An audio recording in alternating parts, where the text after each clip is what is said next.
Kenya has plenty of sun, surf and other things to keep everybody happy. From the pool here at the Driftwood Beach Club, you get an excellent view of the reef. And I was reading a rather interesting fact. Did you know that if you take all of the fish out of the Indian Ocean and lay them side by side in the Sahara Desert, the desert would really smell. Unbelievable. The tide retreats quickly and a long way every day, and it's perfect for snorkeling, fishing, or just playing around. The little town of Malindi is like all African towns, full of hustle and bustle, and if you've got a sweet tooth, you'd certainly find this shop interesting, which makes its own version of halva. Well, I had no idea what it was, but people come from far and wide to buy this Eastern speciality, which sort of was something like Turkish delight. This family-run business makes a variety of halva, and you buy it by the kilogram.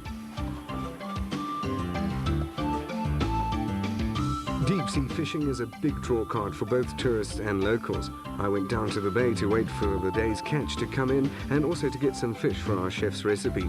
It was pretty hot, so I waited in the bar at the Kingfisher Club just across the street. Well, back at the Driftwood Beach Club where we were staying, our chefs were getting everything underway. Well, I'm sitting on an mbuzi at the moment, which is Swahili for goat, but it's actually got nothing to do with the goat. What I'm doing is grating coconut on a traditional coconut grater.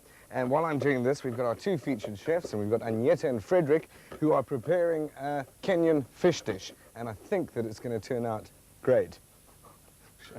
So funny. Well, all my efforts paid off, and the coconut was put into a traditional Kenyan strainer and the juice extracted. This was then mixed into fried onion with garlic, and it was cooked for a little bit.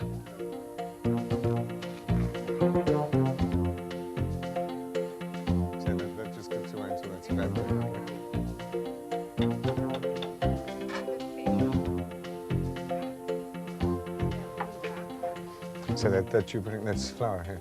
Yes. Flour. Okay, and this is oil here. And I didn't have to ask about that. I sort of recognized it as fish in a pan. Diagonally across. Some more interesting observations from a world-renowned food fondue. Okay. And then did you pour this over the fish? Well, obviously you did that, but the chefs were very patient and decided to ignore that question. And in spite of some of my rather inane interruptions, lunch was eventually served and it turned out to be quite delicious, especially the coconut sauce, which I obviously had a hand in. The informal atmosphere of the Driftwood Beach Club extends onto the beach where you can have a shopping extravaganza. But you have to be on your toes or your slots to get the best bargains. Well, the crew thought this would be a good idea for a closing shot, but you certainly can bury all your cares in Kenya. But now that we've come to the end of this particular program, it's my turn to do a bit of swimming. Hey guys, that's enough now. Come on, let me out of here. Hey!